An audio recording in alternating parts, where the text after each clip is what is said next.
Hi mga herbs! So marami kayong nakikitang pagkain sa vlog na ito. Yes! Dahil nagse-celebrate kami ng pamilya ng first year death anniversary or Lucas Paldas in Kapampangan ng aming beloved na si Auntie Tala.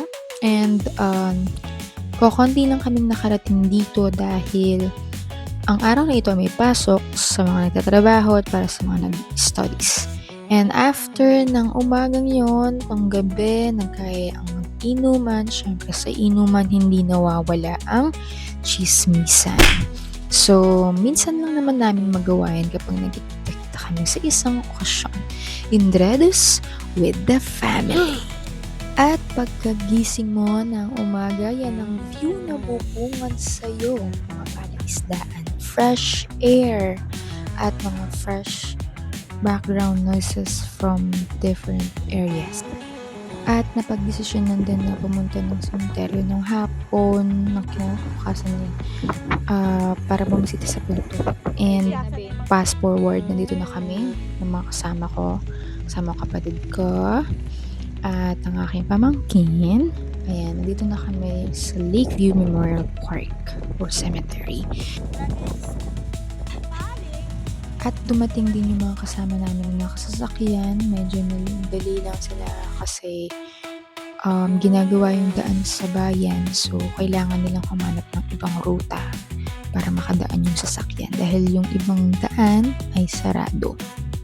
Medyo challenging lang yung pagsindi ng kandila because sobrang lakas ng hangin. And pasensya na po sa naapakan. Nakisilong lang po kami saglit dun sa may puno. Pasensya na po sa naapakan na puntod. Dito kasi nagdidiskusyon sila sa math. So, binidyo ko na lang. Sa dami naman kasi ng pwedeng pagchismisan, bakit math? Pala yung lola ko at ang tita ko. Habang nag-film ako dyan, na-videohan ko lang din yung tita ko na nagmumuni-muni. Hindi ko alam kung anong iniisip ni Tita Babes that time. And of course, hindi nawawala ang chismis sa pamilya namin. Bago umalis, makikita mo naman sa video at habang nandoon kami, chismis is life para sa kanila. And meet our new friend, si Meow Meow. Hindi namin alam kung anong totoo niyang pangalan, sino may-ari sa kanya, but lumapit lang siya sa amin, siguro gusto niya makipaglaro that time. Medyo ilang lang yung bata na kasama namin dahil takot sa tusa. And gusto kong ipakilala sa inyo ang bago nating vloggerist. Hi! Hello to my vlog! Matras yun! A day in my life ako yun. A day in my life as a burik catcher.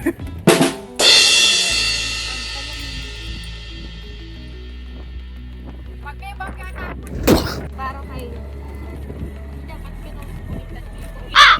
Score na kasi talaga.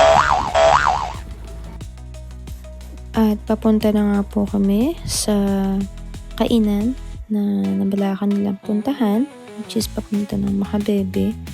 Actually dito wala kaming idea kung saan kami pupunta. And fast forward ko na lang na dito na kami, di ba? We're walking here in Makabebe. Tapos yan, tamang lakad-lakad lang. Yan, punta dun sa pangkainan. Actually wala akong idea kung saan. Tapos dito ko na lang siya napagtanto. Nakita ko na yung banner. Ayan, sa Ace Kitchenette. Amazing! This is my first time here. Hindi ko alam na may kainan dito sa looban na to. Actually, hindi ko alam na merong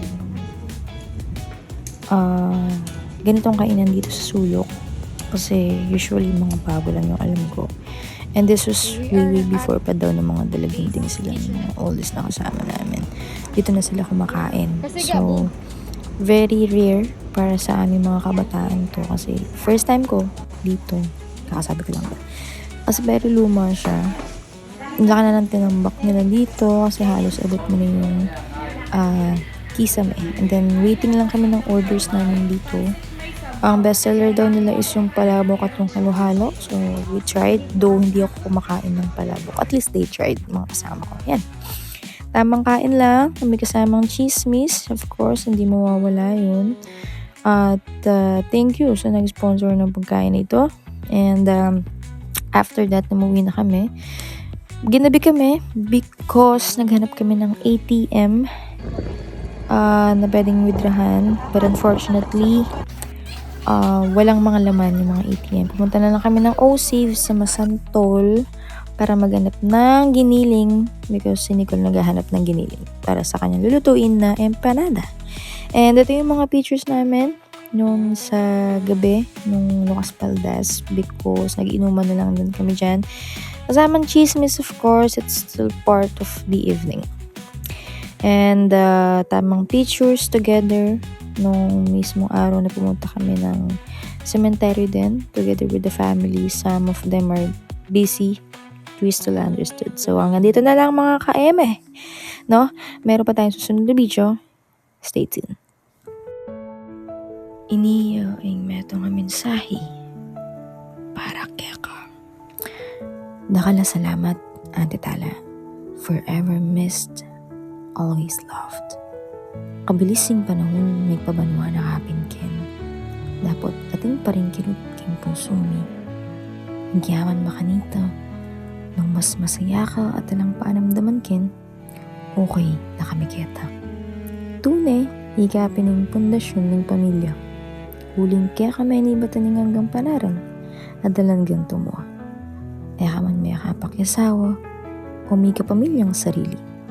May silbi na kaman sulu, karing punding bumbilya, yung bawat pamilya. Stuyo ing palayo mo kaya ka.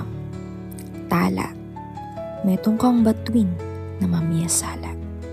Karing madalumtum apuso ng bawat metong kaya kami. Pistaman natin si galut o ipami kaintindi ngayon. Lagyan mo na lanita. Joke. Ikamingan pamilya mo. Kaluguran da ka. I hope you're happy now. And we love you, Ante.